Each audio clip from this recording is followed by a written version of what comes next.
Everyone, Vincenzo Calla here with VCalla Productions. Today I'm sitting here with Chris Bittle, MP for St. Catharines and Parliamentary Secretary to the Minister of Canadian Heritage. Thanks, Chris, for your time, and welcome to Let's Discuss Politics. Thank you for having me. Well, it's so great to have you here, and without further ado, let's get this interview started.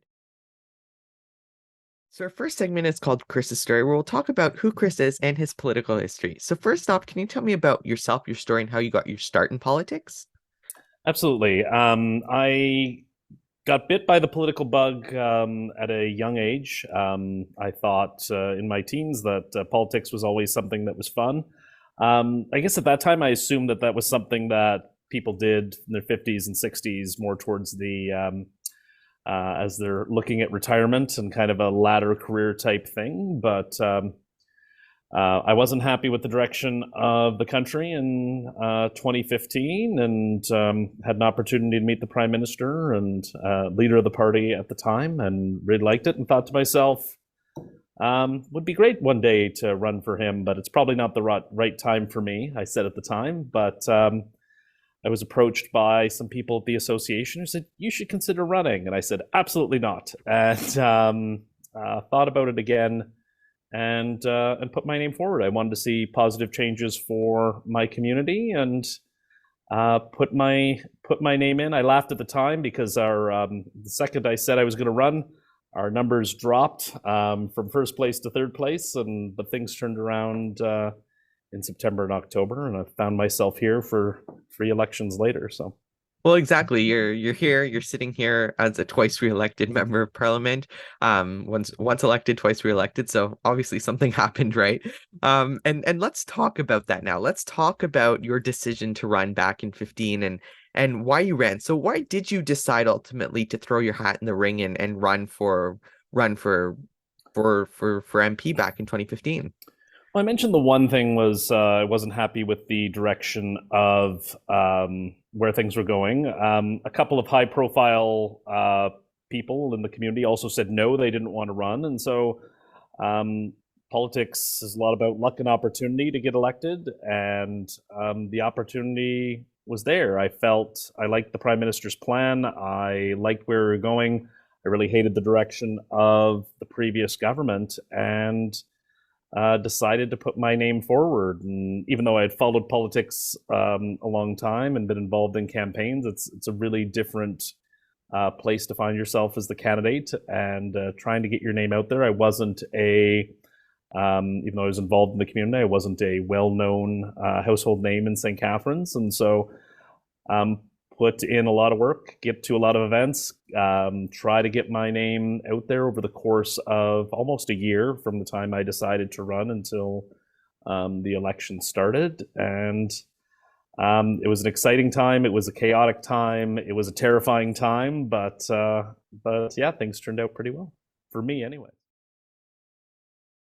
Let's talk a bit about your time now since being elected in 2015, and we'll talk about this in serving as an elected official, the segment where we talk about your experiences and achievements. So first off, I want to focus in on your community of St. Catharines. So what's your favorite part about serving St. Catharines as their local MP?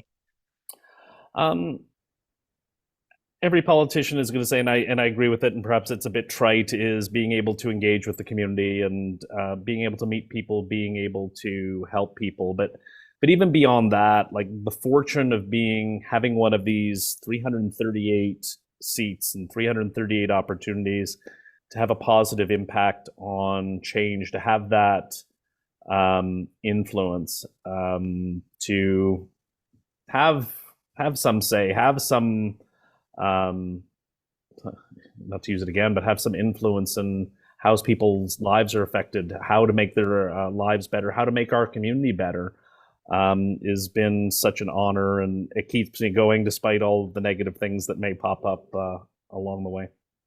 So I want to talk now about your time on the Hill since 2015.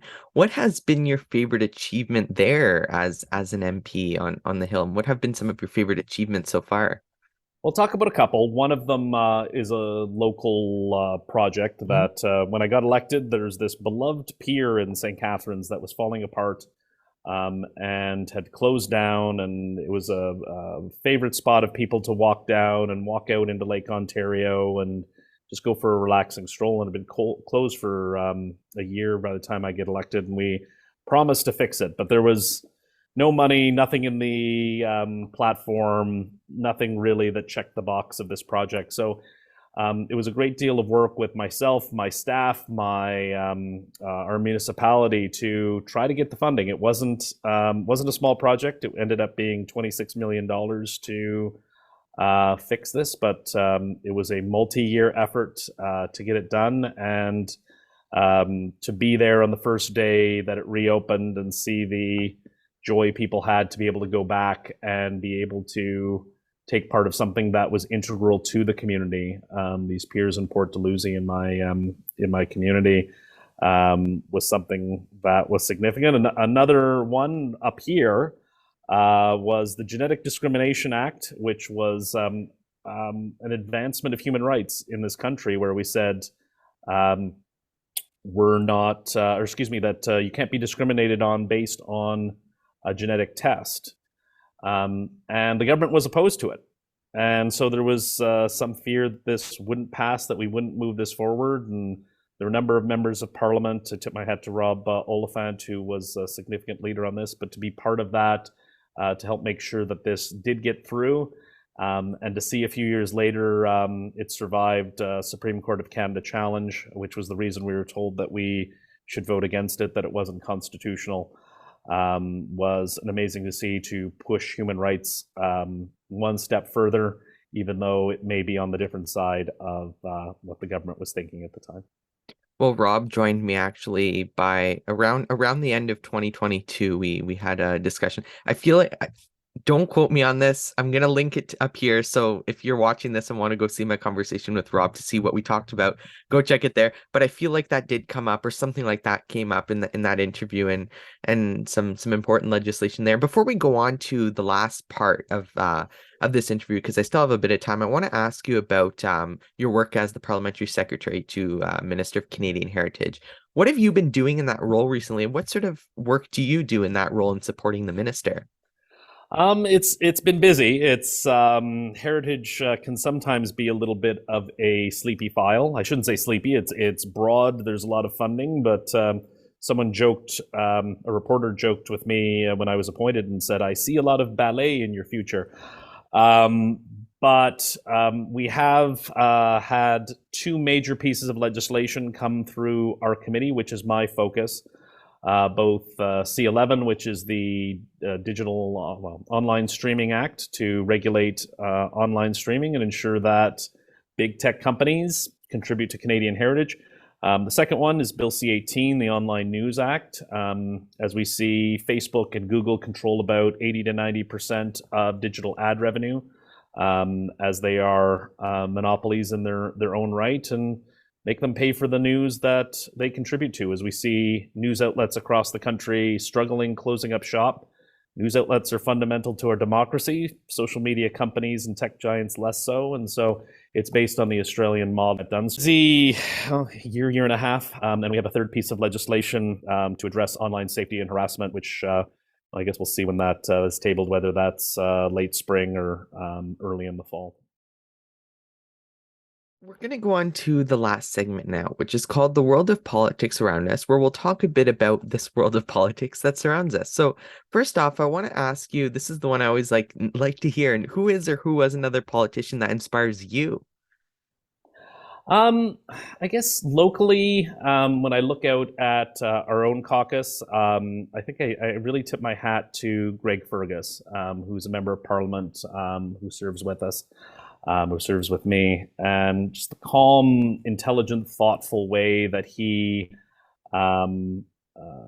brings, adds to our conversation, adds to debate, and probably one of the smartest people in caucus. I guess I could say people like, Jean Chrétien and Barack Obama, and these inspirational people who probably made me even more interested in politics as I was eager to get here, and really built upon that desire to be more involved in politics. I would say those two. But while I'm here, I often look at Greg and say, maybe I should be a lot more like Greg. And as I get to know him and get to actually know him, unlike the other two, where I would only know their personas. But I guess those would be the three names that I would throw at you.